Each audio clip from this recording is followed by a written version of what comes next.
Boa noite, gente. Vamos chegando.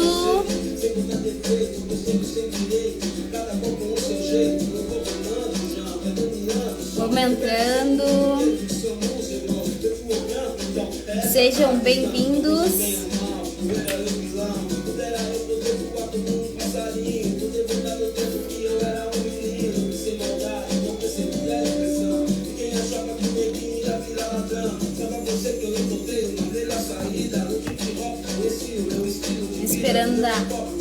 Esperando a galera chegar.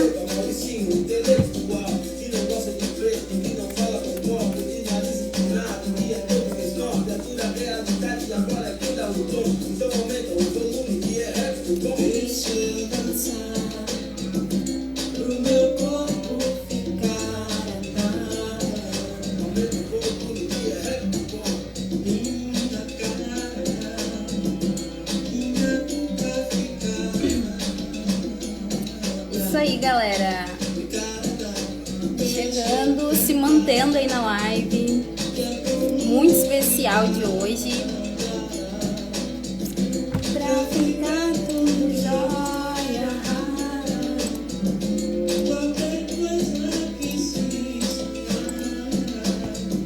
Canto e danço. Ajudaram homens, mulheres, crianças. Na criação do novo mundo, uma nova esperança. Sem criança, sem mochila, sem dinheiro. A provisão era pra todos os guerreiros, todos os parceiros, batalhando em comunhão. Onde ninguém se preocupava com a divisão. Se todo povo era feliz, eu não havia tristeza. Éramos todos filhos de uma tamanha dureza. Sejam todos bem-vindos, boa noite. Especialmente pra mim, felicidade, dignidade e amizade. Saudade do meu parceiro, sabotagem. O compromisso, eu continuo a honrar. Eu sempre aquele neguinho da vila para voar. Quero paz, quero amor, quero muito mais. Tenho que provar com o mundo que não somos marginais. Que o nosso plano é verdadeiro e vem do coração. Não é somente um produto de consumação. O sucesso e o dinheiro não vão valer. Vamos entrando, galera. Vamos chegando. Nosso convidado ainda não entrou.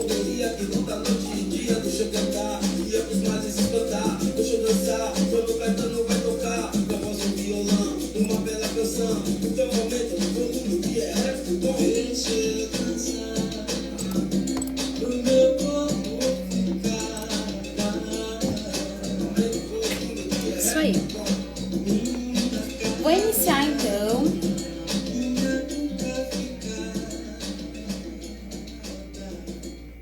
A música tava boa, né? Mas vamos desligar. Acho que a nossa convidada entrou. Indiara, tu só aparece ali solicitar pra ti, tu tem que clicar solicitar, daí depois eu te chamo, beleza? Então, galera, boa noite a todo mundo. Vamos iniciar a live Educação Antirracista, tá? Muito especial, então gostaria de iniciar a live trazendo alguns questionamentos para a gente já ir refletindo, tá bom? Quantos professores negros vocês tiveram ao longo da vida e quantos professores negros foram no ensino superior? Quando alguém fala sobre religião de matriz africana, quais os pensamentos que vêm à sua mente? Você lembra de quando criança tinha acesso a livros que tinham personagens negros que não falavam sobre escravidão? Já iniciamos já com alguns questionamentos, alguns sentimentos, tá? E também já começo com a frase do nosso querido Nelson Mandela. Falo nosso porque eu já me apropriei dele, o Nelson Mandela é meu agora também, tá? E essa frase eu acho que tem tudo a ver com a nossa live de hoje, tá? Diz o seguinte: ninguém nasce odiando outra pessoa pela cor da sua pele, por sua origem ou ainda por sua religião. Para odiar, as pessoas precisam aprender, e se elas podem aprender a odiar, elas também podem ser ensinadas a amar. Então, assinando para vocês. Já começamos com isso, então partindo disso estamos iniciando a última live do circuito de Vidas Negras Importam, né? A gente teve outras 3 lives e essa vai ser a última desse circuito. Não quer dizer que a gente vai abandonar a pauta, tem muita coisa ainda pela frente, mas começou o semestre, começou a correria, calorada, entra várias coisas, vai ter live também com o reitor. Então a gente achou que ficou bem redondinho, né, esse circuito de lives. E gostaria também de rapidamente só relembrar, assim, como foi esse processo, tá? Em maio, a gente teve uma onda de compartilhamentos de Vidas Negras Importam, Black Lives Matter, com a morte do George Floyd nos Estados Unidos, né? Então, todo mundo começou a falar sobre isso, né? E o professor Cristiano Max, que é importante ressaltar a participação dele, que foi muito especial, muito efetiva.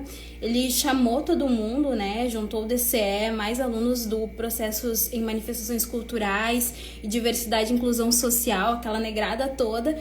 Vamos falar sobre isso, como é que a gente vai fazer? A gente começou a montar e saiu várias lives maravilhosas a partir disso. Então, agradecer aí o professor Cristiano Max, que inclusive faz essas artes aí para divulgar essa ação tão bonita.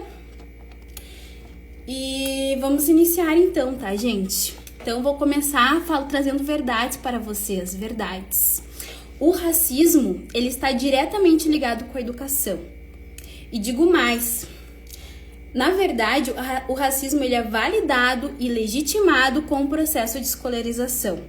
Eu falo isso e saio correndo, porque na verdade a gente tem duas professoras maravilhosas que vão estar comprovando isso, essa afirmação que eu tô fazendo agora. Que o racismo ele sempre foi validado, ele é estrutural, né? E ele tá em todas as pessoas, todo mundo é racista, não só pessoas brancas, mas os negros, a gente que é negro também reproduz o racismo. Então, eu vou chamar a primeira convidada, a Indiara maravilhosa. Vamos ver se ela solicitou. Indiara Tainã. Não pode participar, fala aqui. Será que ela conseguiu entrar?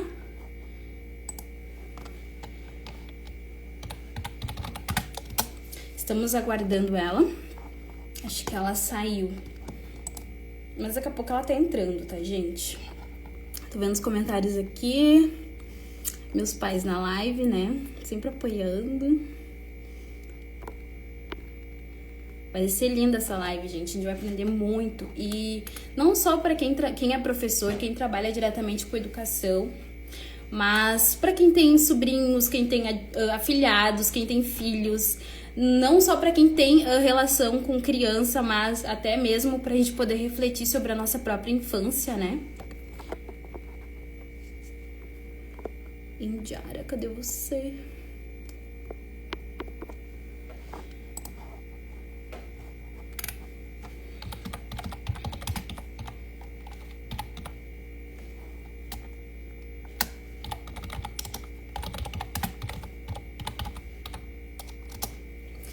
Isso, ela falou que está com um pouquinho de dificuldade, mas está entrando. Chegamos, então. Gente, início do segundo semestre, hein? Quem tá preparado? Meu Deus. Já chegamos no segundo semestre bombando. Ai, visualizar. Agora sim. Indiara chegando aí. Vou começar o nosso cronômetro também. Ai, visualizar. Acho que vai ter que virar a câmera. Agora sim. Aê! Agora sim, Preta. Seja bem-vinda. Obrigada. Nós vamos nos adaptando, né, às tecnologias, a todos os processos. É um desafio para a gente também, que vem se colocando, né, com tudo isso que está acontecendo, mas nos dando a oportunidade de aprender, de nos renovar. Eu vou achar o ângulo aqui, não vou ficar porque eu sou uma pessoa fora do esquadro, então... Só queria te perguntar se tu tá com o som no computador também, porque tá dando replicado. Não, agora é só no celular. Agora tá só no celular. Ah, perfeito, agora tá legal. Então, Indy, eu acho que tu poderia começar se apresentando aí pra galera. A galera não te conhece, eu sei que tu tem um currículo maravilhoso, assim. Conta aí um pouquinho da tua trajetória, rapidamente. Bom, Fê, eu primeiro quero agradecer o convite, né?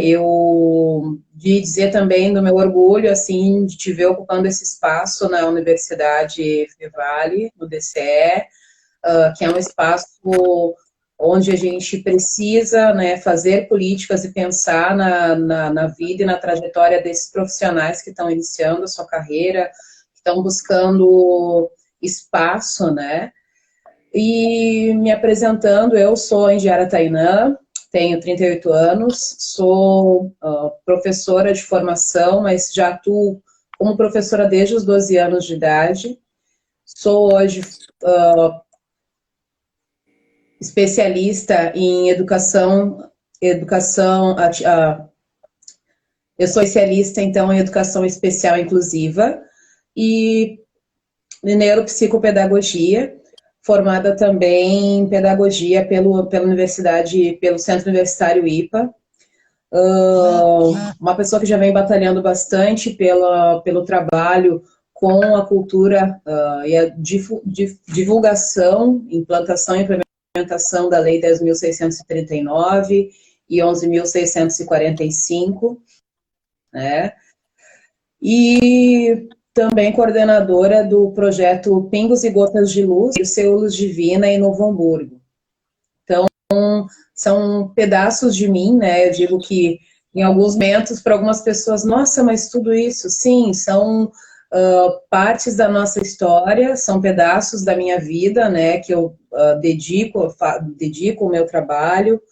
Hoje, feliz porque, além de professora da Rede Municipal de São Leopoldo, eu estou atuando no Conselho Municipal de Educação, onde nós trabalhamos para fazer as normativas do município. Nesse momento, infelizmente, pensando, né, em todo esse processo que nós passamos em função da pandemia do coronavírus, Covid-19, mas também pensando as políticas públicas, pensando as políticas para que essa legislação ela chegue onde precisa chegar, dentro das escolas, para que ela realmente seja efetivada, né?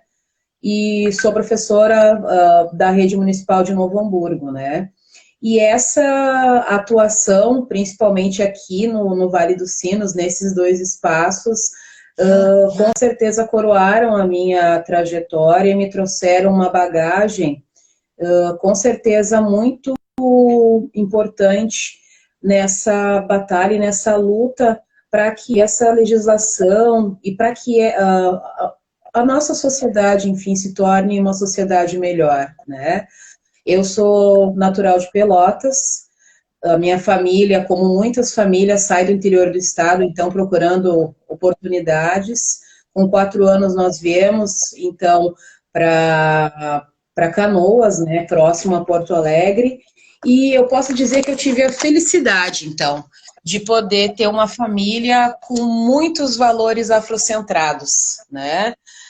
Uma família que estava envolvida com as religiões de matriz africana e que já tinha isso na sua ancestralidade, né? Que estava envolvida na diretoria de clubes negros da cidade de Canoas. Então, muito antes da gente ter uma lei ou um dia da consciência negra, nós já participávamos e tínhamos bailes negros, onde nós nos vestíamos com tecidos afro. Fui uma criança que cresceu, tive a felicidade de crescer dentro de um terreiro e me constituí enquanto criança, como uma menina negra e como uma mulher que teve a oportunidade de vivenciar o sagrado em todas as suas maravilhosas possibilidades, né?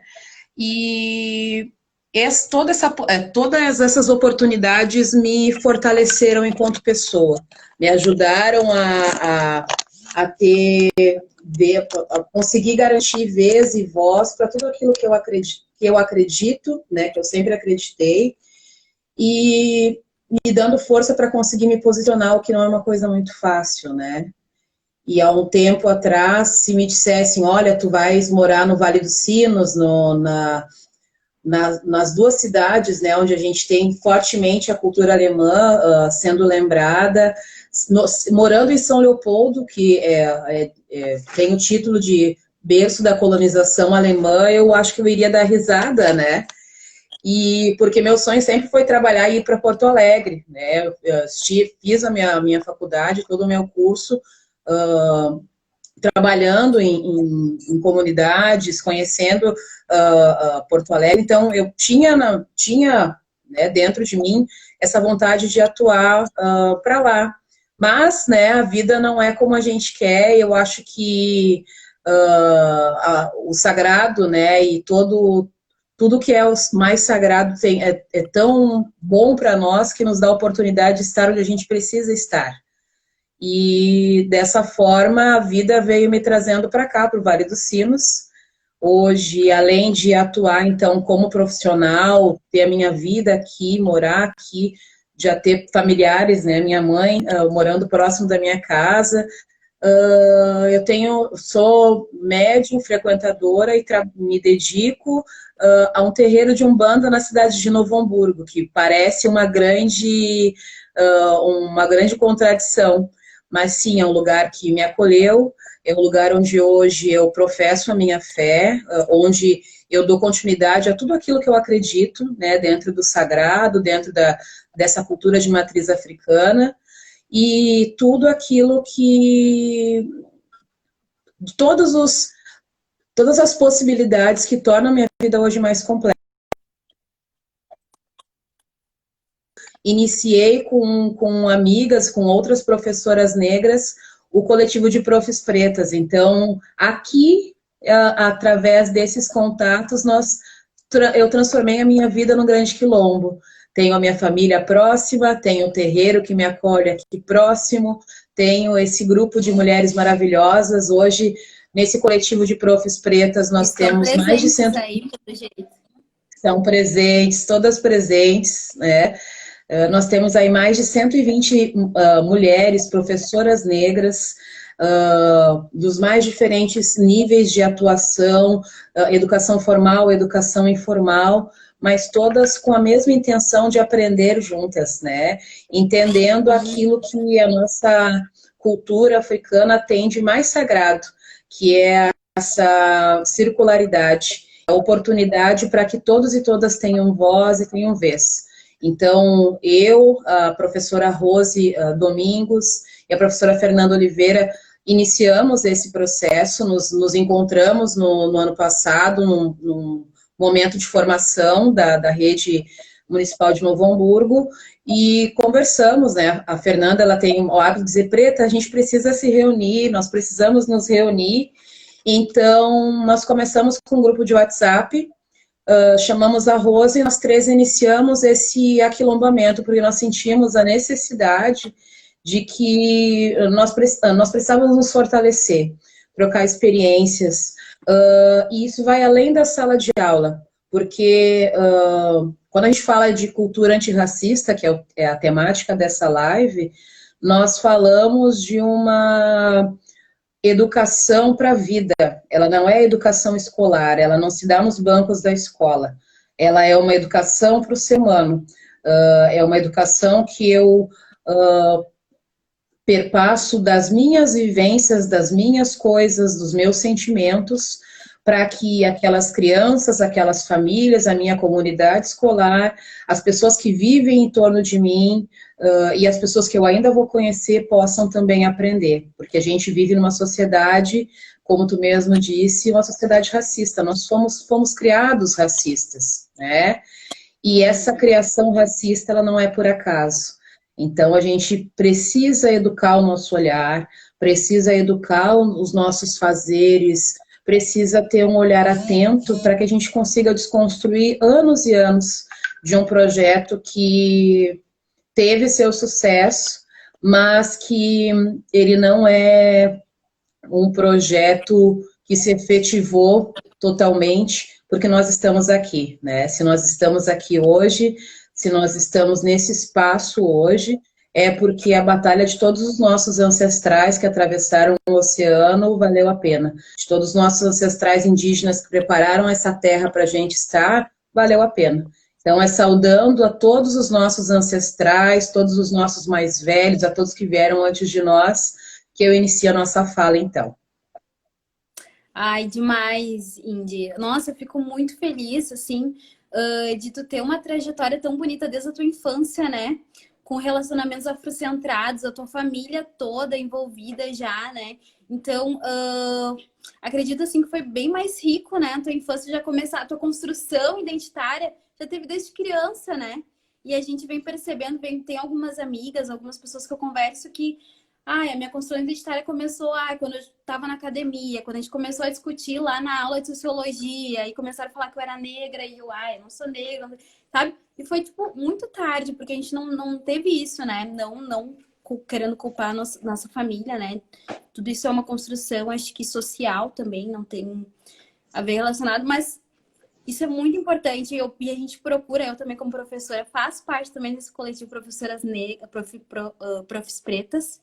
É muito lindo, é assim, o dia todo, o WhatsApp bombando de coisa, e tu pensa assim, é um grupo aleatório que fica bombando de coisa. Não, é só coisa importante. Esse que é o problema, entendeu? Porque tu fica ali, daí vem uns PDF maravilhosos, vem livro, daí tu fica salvando, vai botando pro Drive, é muito bonito.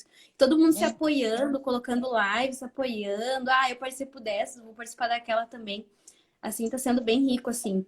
Parabéns pela iniciativa de vocês, de Prof Preta. Se tiver profs aí, alguma professora preta, depois entre em contato com elas, sigam.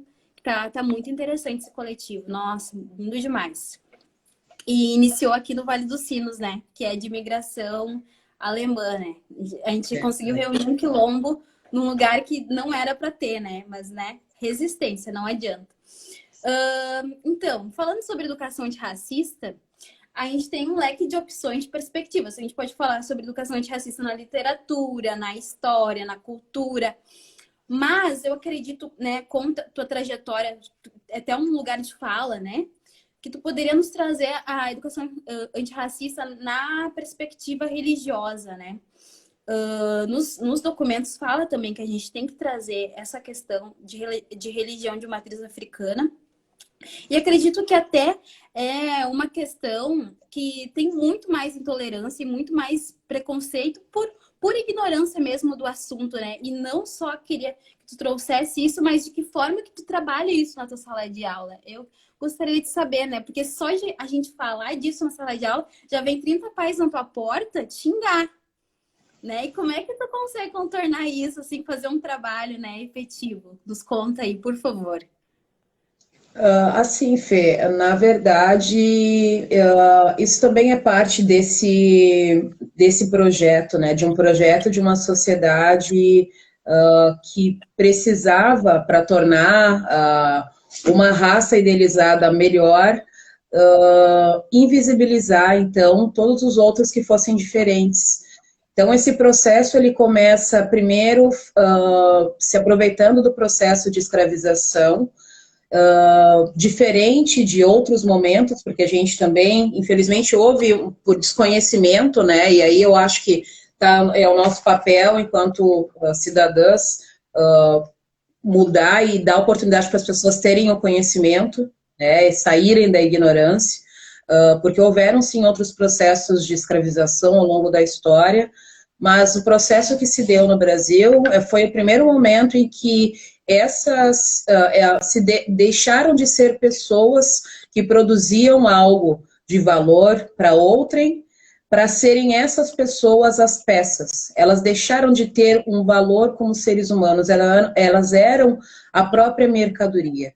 Esse processo, para que essas pessoas se tornassem mercadoria, elas precisaram ser coisificadas, elas precisaram deixar de ter um valor, e todo esse projeto para que essas pessoas saíssem do seu lugar, fossem arrancadas do seu espaço, fossem divididas, então, em etnias diferentes dentro de um mesmo navio, de um mesmo tombeiro, né? Para que não tivessem a oportunidade de conversar e se fortalecer para conseguir resistir. Tudo isso foi pensado de propósito, né? A gente precisa ter esse entendimento.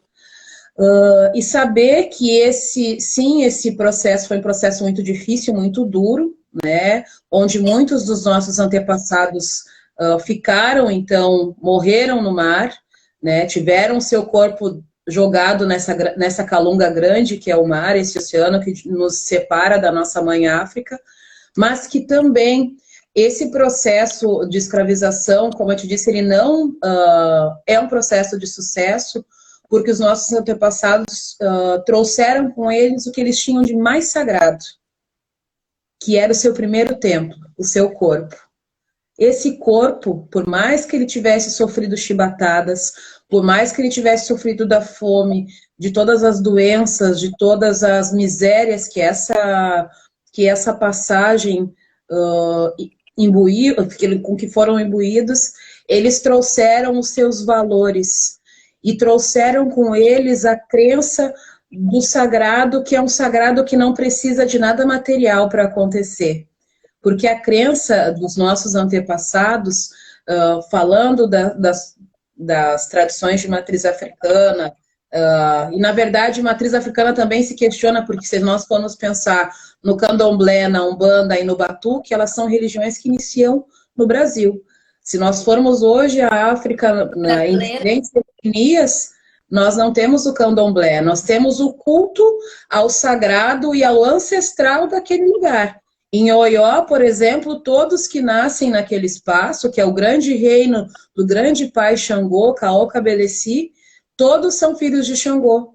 Não existe um culto não existe ao culto como nós conhecemos aqui no Brasil. E que se deu de maneiras diferentes, em lugares diferentes, porque esses nossos ancestrais criaram e usaram as estratégias que tinham nos lugares onde aportaram. Então, a estratégia dos nossos ancestrais que aportaram em Rio Grande é diferente dos nossos ancestrais que aportaram no Rio de Janeiro, que é diferente dos nossos ancestrais que aportaram no norte do país, que aportaram no Maranhão, que aportaram na Bahia. E por isso que hoje nós temos no Brasil formas de culto ao sagrado, de culto aos orixás, de culto aos inquices, de culto aos encantados, muito diferente. E todos esses falam e dialogam com a nossa ancestralidade. E aí, se a gente for pensar que nós hoje somos quase 60%, né, mais de 55% da população que se identifica, e aí eu questiono, porque pensando num dado do IBGE, mas se nós formos pensar rigor, provavelmente até mais, como não falar e entender que essa cultura e esse entendimento ele é parte de nós, né? Mas como nós passamos por esse processo de apagamento dessa história, mesmo com essas duas leis que eu citei, a 10.639, que torna obrigatória o estudo da cultura africana e afro-brasileira nas escolas, em todos os níveis e modalidades, e depois a complementação da mesma, que é a 11.645, que torna obrigatório o ensino da cultura indígena, nós ainda precisamos buscar essa história mais a fundo, porque ela foi tão escondida e tão apagada por tanto tempo, que a gente ainda pensa, por exemplo, que esses nossos ancestrais, quando vieram, se utilizavam desse processo, né, de colocar o seu sagrado numa pedra, num alcutá, num otá, enterrar ele no chão e colocar o santo católico em cima. E aí batiam sua cabeça na pedra e os seus ditos senhores, então, pensavam que eles estavam louvando os santos católicos. Sim, a gente pode pensar que existe todo esse processo e essa identificação, mas isso não é uma coisa menor de uma simples identificação. Na cultura africana, e a gente pode transpor esse entendimento para o que nós conhecemos hoje como Umbanda, principalmente para a nação Angola, todos são bem-vindos, todas as culturas são bem-vindas. E eles tinham tanta sabedoria que conseguiram perceber o sagrado e a sua fé era tão grande que essa junção de forças, ela sempre respondia e trazia para os nossos antepassados, para os nossos ancestrais, aquilo que eles precisavam. Fosse no alcutá, numa pedra, fosse numa imagem de Nossa Senhora, fosse numa imagem de barro consagrada para Iemanjá. Porque para eles o que mais importava era a força dessa natureza, é a força do barro. E aí, quando a gente passa para a sala de aula, né, Fê, nós temos uma grande dificuldade porque em muitos momentos eu, como professora, tive que receber vários bilhetes das famílias me dizendo que eu estava fazendo errado e que deveria rever os conteúdos que eu estava ensinando, porque, por exemplo, o Egito não era na África. Como poderia um povo tão inteligente ser de um lugar assim de pessoas tão inferiores, né? Só faltou dizer como é que tu também é professora. Chamei essas pessoas para conversar, infelizmente elas nunca foram até a escola para a gente poder discutir o assunto, mas para ver o quanto é forte ainda até hoje esse apelo midiático, porque se a gente for pensar nas novelas que a gente assiste, que tem canais de televisão reproduzindo o que Hollywood já vem fazendo, né, com a sua Cleópatra de olhos violeta, né, reproduzindo a imagem dessa mistificação, então, e o apagamento que acontece, por exemplo, quando a gente vai estudar. Se a gente for lembrar lá do final do ensino fundamental e ensino médio, quando é que a gente aprende sobre o Egito? Geralmente é quando a gente aprende sobre Grécia e Roma. Mas por que que nesse projeto educacional, como tu bem disse, que ajuda o racismo a se perpetuar, a gente aprende sobre o Egito quando a gente aprende sobre a cultura greco-romana? E a gente acaba descolando, né, estrategicamente esse país do continente africano. Por que será? Por que nós aprendemos todo o panteão de deuses nórdicos, de deuses greco-romanos? As crianças hoje todas conhecem o Thor, né? Tem acesso a vários deuses da mitologia, mas se tu fala nos orixás, nossa, tu tá falando de alguma coisa, é algo do demônio, são seres malignos, é coisa de macumba, né? E aí vem a palavra de novo, as palavras de origem africana sendo deturpadas, né? Sem que as pessoas saibam. E mesmo com a tentativa de buscar esse conhecimento, ainda sem conseguir trazer toda a essência da palavra, né? Por que que eu me sinto tão à vontade para dizer chuta que é macumba, né? Como a gente ouve, como a gente vê tanta piada dentro do nosso imaginário, por que que as pessoas se autorizam para usar termos como esse, né?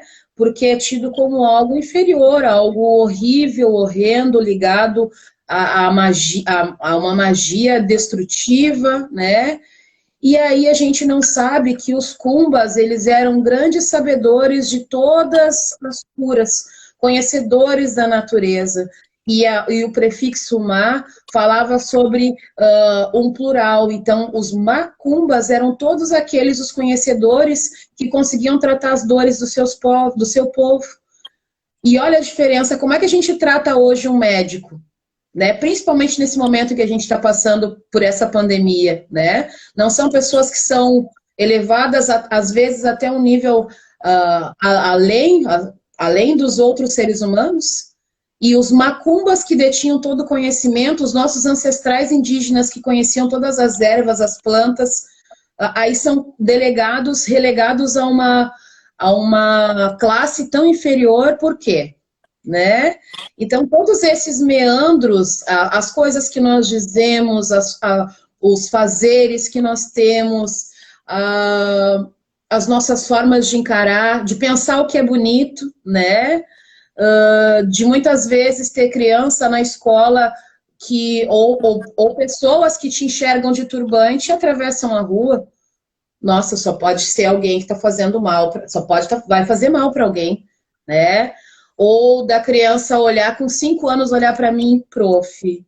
Nossa, e eu de turbante, né? Coloquei um turbante lindo, como eu sempre gosto de usar, e fui para a escola lá, professora, que lindo. Adorei esse teu chapéu de cozinheira. E aí, naqueles segundos de choque, a gente precisa respirar fundo e entender que aquela criança com 5 anos, ela está imbuída numa cultura e todo um processo, uma estrutura que mostra para ela que mulheres como eu só podem ser cozinheiras, né? Porque ela chega em casa e ela assiste, quando ela assiste uma mulher negra e gorda como eu, ela vê uma cozinheira, ela vê alguém que está fazendo faxina, ou é do núcleo pobre da novela, porque a gente ainda tem isso muito preso no imaginário e a mídia faz questão de reforçar O esses estereótipos. estereótipo da tia Anastácia, né?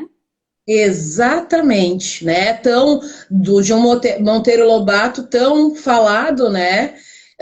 Quando a gente precisa, né? E como o exercício que eu fiz, que foi explicar para essa menina, olha, eu vou te contar, esse não é um chapéu de cozinheira, é um turbante, mas ele é uma coisa especial, porque ele é colocado na minha cabeça para mostrar e para louvar todas as rainhas e reis que viviam na África. Essa é uma coroa de rainha africana. E aí ela encheu os olhinhos, ficou assim encantada, e depois daquilo eu tive que fazer uma oficina de turbantes, porque ela passou a entender.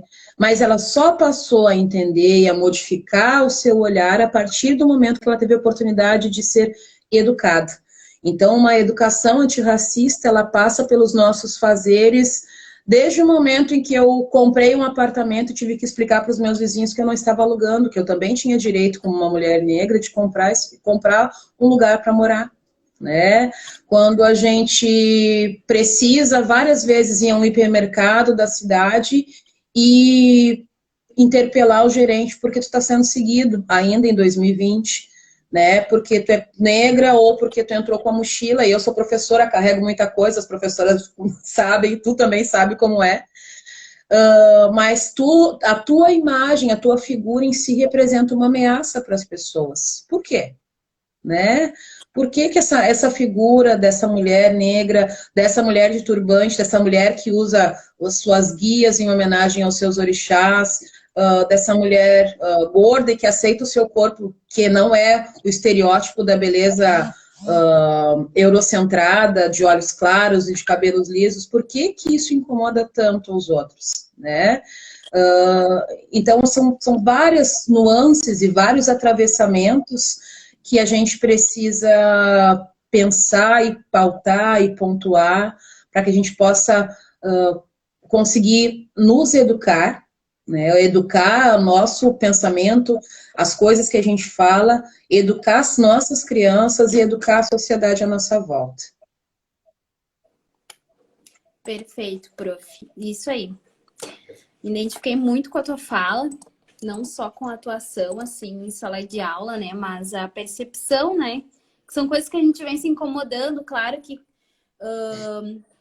tem essa questão do colorismo, que para mim, para ti, eu reconheço, assim, o meu privilégio de ser uma pessoa negra com a pele menos retinta, né?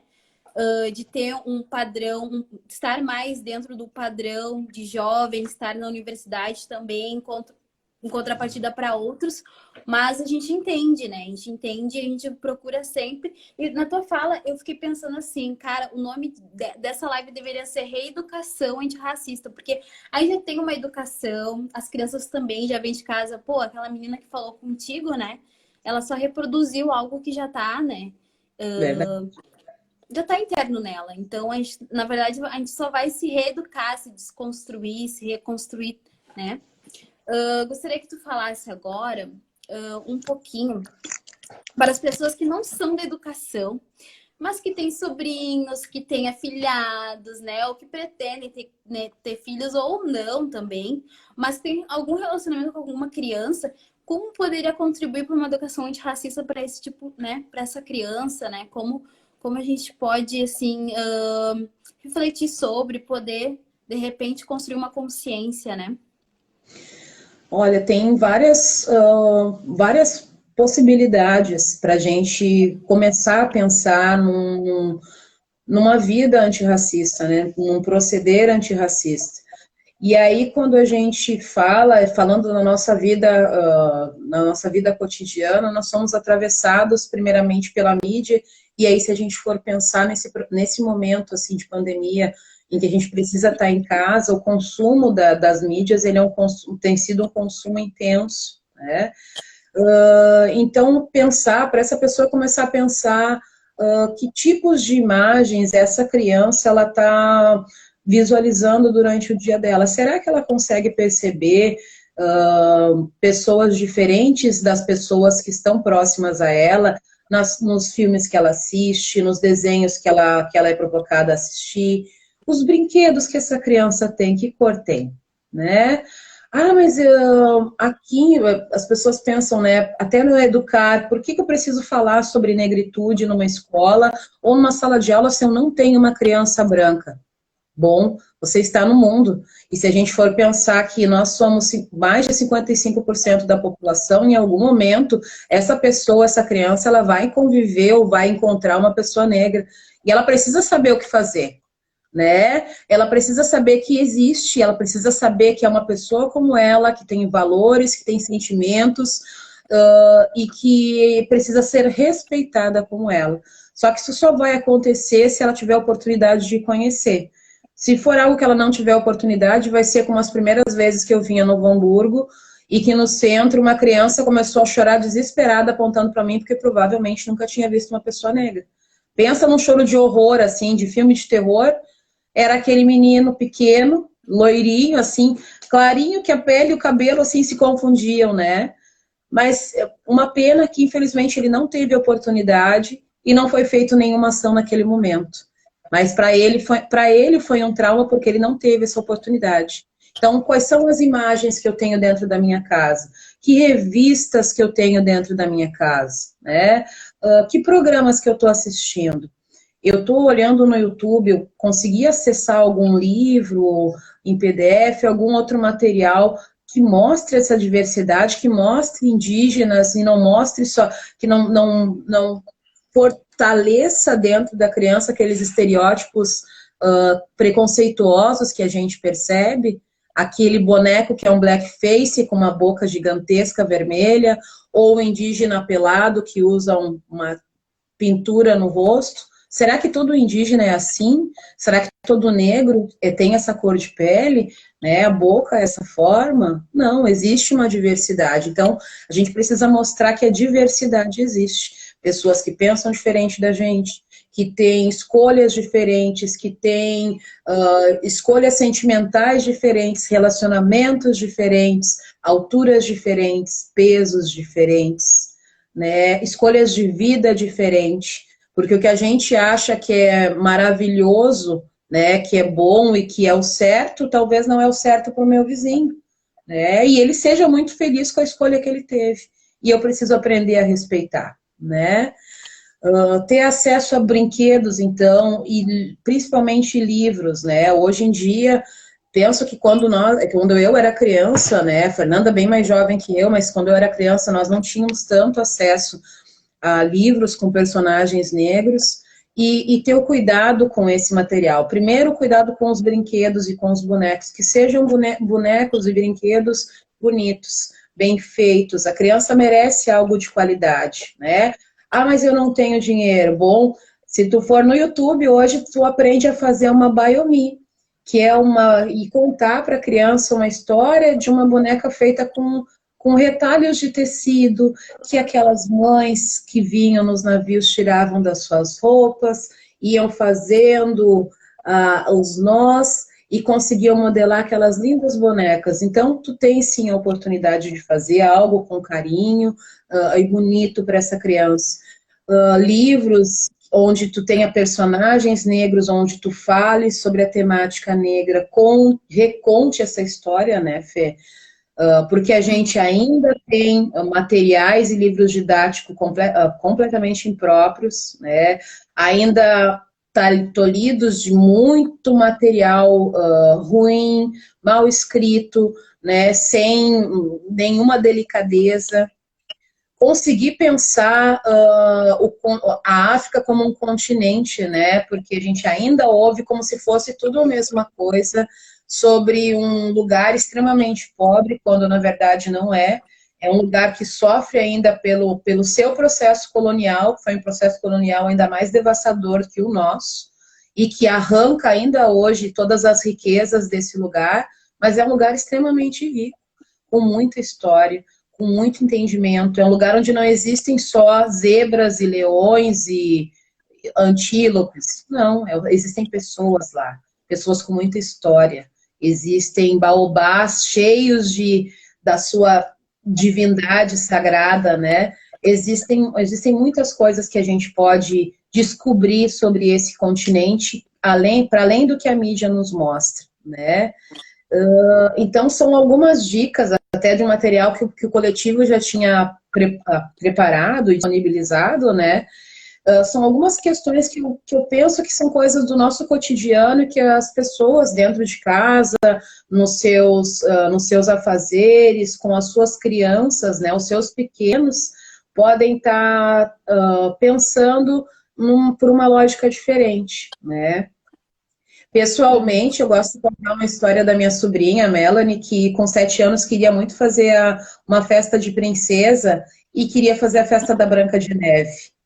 E aí eu tive aqueles segundos, né, e pensei, mas tem uma história.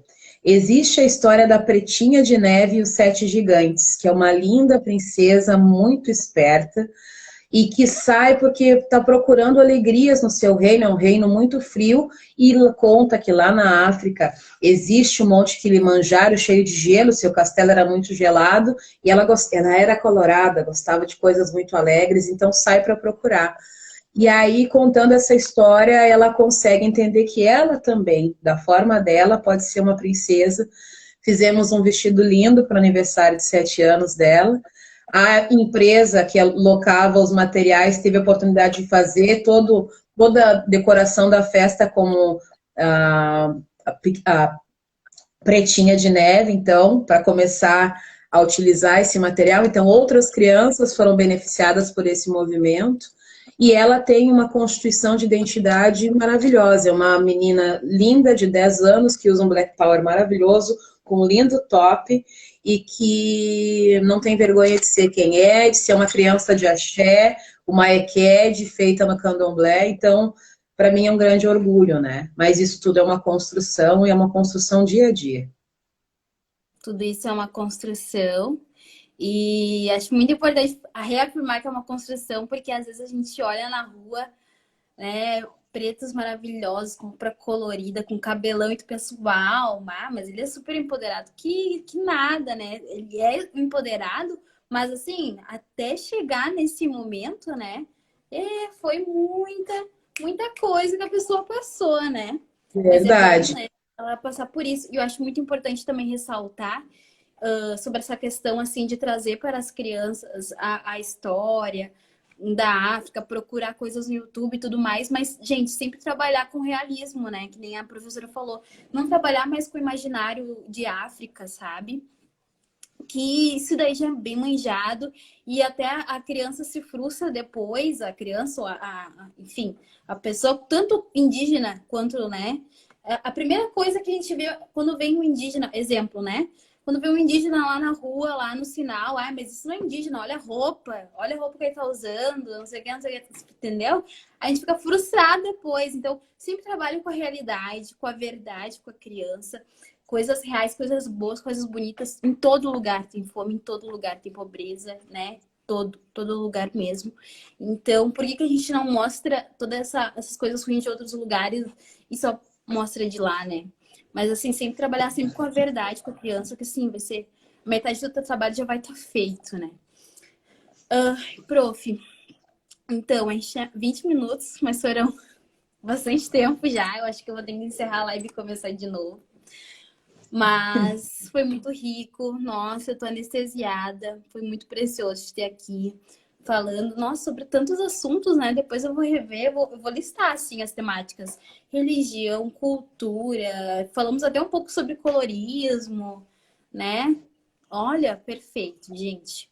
Muito obrigada mesmo. E eu espero, assim, de verdade, que ano que vem, depois a gente possa fazer uma roda gigante lá, com as Prof. Pretas na Fevale, presencial, tá? Aguarde esse meu convite. Será feito pelo DCE em algum momento, ou pelos mestrados, enfim. Mas eu acho que a gente tem que fazer esse momento, né, presencial, assim, bem colorido, bem repleto, durante todo o ano, não só na consciência negra, né? Então, a gente vem fazendo esse esforço, até como o DCE fazer isso porque não adianta, também é presidido por uma pessoa negra, então vocês vão ver isso bastante aqui no DCE. bom? E é isso, eu acho que como legado, assim, para encerrar, eu penso que esse movimento que o coletivo faz, como tu disse, né, é um movimento para a vida, né, e para mim, pensando nos nossos fazeres, ele é uma lição para esse momento que a gente está vivendo. Nós precisamos, no planeta, nos aquilombar, entender que nós precisamos viver em circularidade, que nós dependemos uns dos outros, que nós precisamos olhar o outro como meu irmão, né? Entender que eu estou aqui nesse momento, mas que tudo, essa roda ela gira, e que daqui a pouco mais eu posso precisar do outro, né? Eu preciso dar a oportunidade do outro falar, às vezes, mesmo que aquilo não seja o correto, e acolher, né? Conseguir acolher. Então, a gente está precisando tanto disso nesse momento, tanto disso para o mundo, tanto disso para nós, para a gente conseguir ter esperança, para a gente conseguir que nós sejamos uma aldeia, né? Como diz esse ditado africano, a gente precisa de uma aldeia inteira para criar uma criança.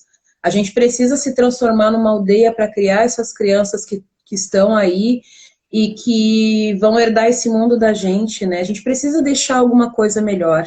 Então, que esse momento que nos traz agonia, que nos traz incerteza, nos ajude a refletir, internalizar, colocar para dentro da gente tudo aquilo que a gente pode ainda fazer, porque nós temos dentro da gente ferramentas.